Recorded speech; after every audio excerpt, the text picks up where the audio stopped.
Heyo everybody, Haku here with my review for Boku no Hero Academia Season 2, Episode 20.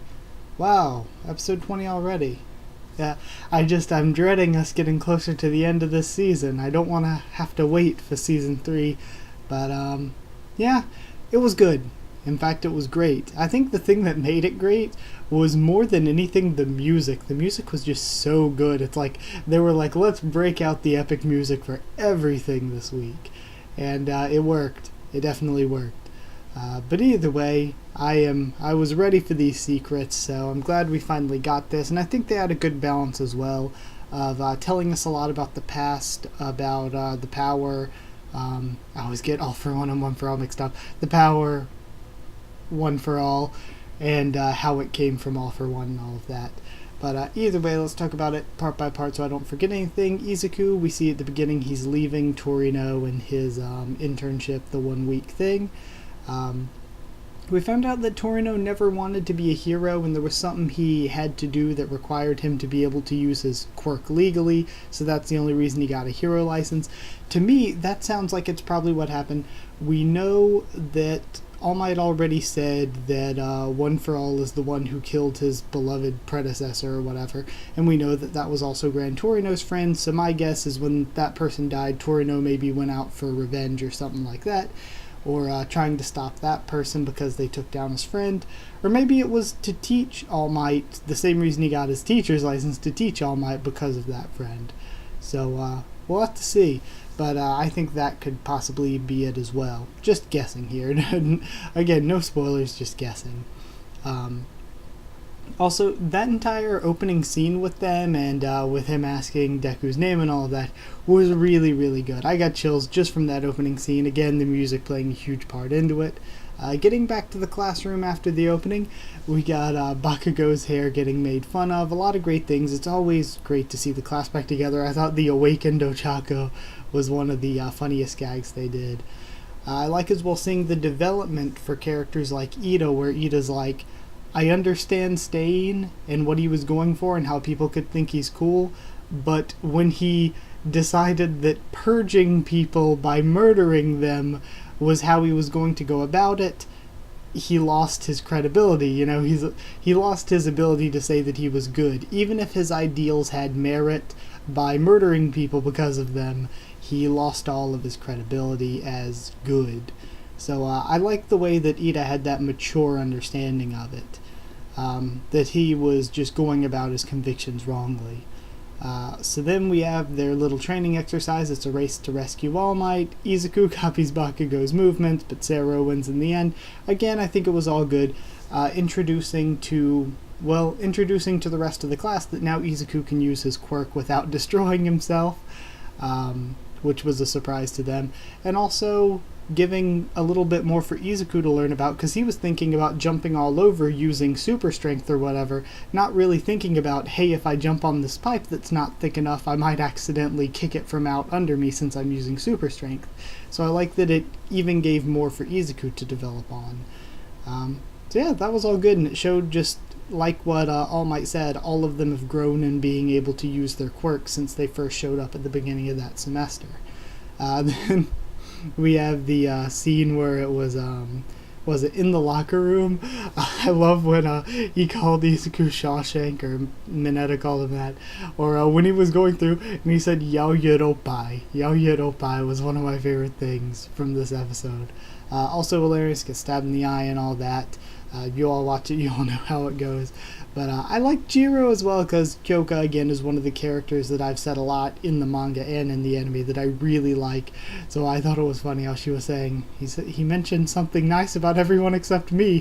Why am I the one that the boys aren't lusting after? So, poor Kyoka. Then Izuku finally gets his meeting with All Might, so we can see the secrets and all that. I liked Izuku copying his face to say, eat this and all that. That was very funny. We get the origin story that All for One had the power to steal and give quirks, which is damn overpowered. And I like as well at the beginning how they brought up, and I guess a lot of us didn't really think about it too much, when people start showing up with quirks, it's kind of like X-Men in a way, I guess, where there were these people and government agencies and stuff presumably kind of here that they were like against people with quirks, the mutants. They were like, this is a bad new thing. It kind of blurred the lines of what it meant to be human, and like what Izuku said, they'd probably be a lot more technologically advanced if it wasn't for human society spending so much time fighting over what sort of rights or freedoms that people with quirks should have. Which again, with quirks like the ability to give and take quirks and other such things that could easily murder a person, it's reasonable. So then, apparently All For One took over Japan in this time, but it's not in the history books or anything like that. He had a quirkless younger... Sorry. He had a quirkless younger brother that fought against him, so then he passed, whether it was by kindness or not, he passed on a quirk to the younger brother that was the power to store power. So he got the power to store power, but then he found out that he actually wasn't quirkless at all. He just had a quirk that was kind of a difficult one to, I guess kind of a difficult one to know you really have, which was the quirk to pass on quirks. And so, since All For One at some point was probably absorbing quirks that made him immortal in all kinds of different ways, like an anti-aging quirk they use as an example, he's pretty much immortal. The younger brother couldn't defeat him, so he decided to pass on his quirk to the next person and the next, hoping that someday down the line enough power would accumulate to be able to finally defeat him. And the scene was so great. Oh man, the feels were so hard, saying All Might's like, by the time it comes that you'll fight him, I probably won't be around anymore by that time.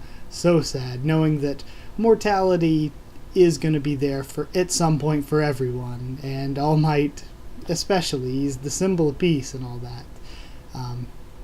But either way, moving along to after the ending, we had the training camp was mentioned already, and it made sense because I was always like, okay, we're all going to this training camp during the summer, except if you fail your end-of-term exams, then you are going to be going to summer school instead.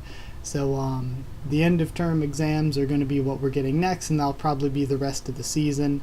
Then we see All For One for the first time here. All For One. Yeah, I always have to go over it in my head, make sure I'm not getting them backwards. But we see All For One for the first time, and I thought the voice acting choice was great there. I liked the way as well when they were going through All Might's story, you see All Might like sort of broken, like, oh man, I just crushed this dude's head in, like kneeling over the smashed in head body, and now we see that the upper half of his head has like been regenerated, and unless he can somehow move his brain to another part of his body, I mean, I guess he has quirks for a lot of things. I was like, how does he just survive having his head crushed? But I guess if they knew how he survived, then it wouldn't be a question like it is here. But either way, I thought the voice acting for him was great. Episode as a whole, I really loved it. I thought the music was amazing. It really made the episode so much better. The origin story was really good, and I like how there's still a lot of holes in it. We don't know anything about the any of the people before All Might yet, other than the very little we know about the first one and the seventh one, because All Might's the eighth. So I like that. There's still more to learn in the future. It was good in general. So yeah. Also, it's entertaining to see the class back together again. I always love seeing Class 1A together. So yeah, overall great. I really loved it. I even considered giving it a perfect score at one point, but I guess it wasn't quite there for me. So I'm actually going to give it close to a perfect score, because I don't know why this episode, I really personally loved it, even though I think there have been other episodes that are better. But either way, I'm going to give it 9.5 Yaoyoropai out of 10. So 9.5 out of 10. I hope you enjoyed the video. Like if you did like the video, comment down there to tell me what you thought of this week's video, or what you thought of my thoughts on it. Subscribe for more Boku no Hero Academia, anime, manga, both of them on the channel, much more on the channel. Follow on Twitter if you want. I can try to keep you updated there and stuff for the channel. That's it, so thank you once again for watching. Oh, and we also have a Discord server. If you want a link to that, just ask. That's it. Thank you once again for watching, and I'll see you all next time.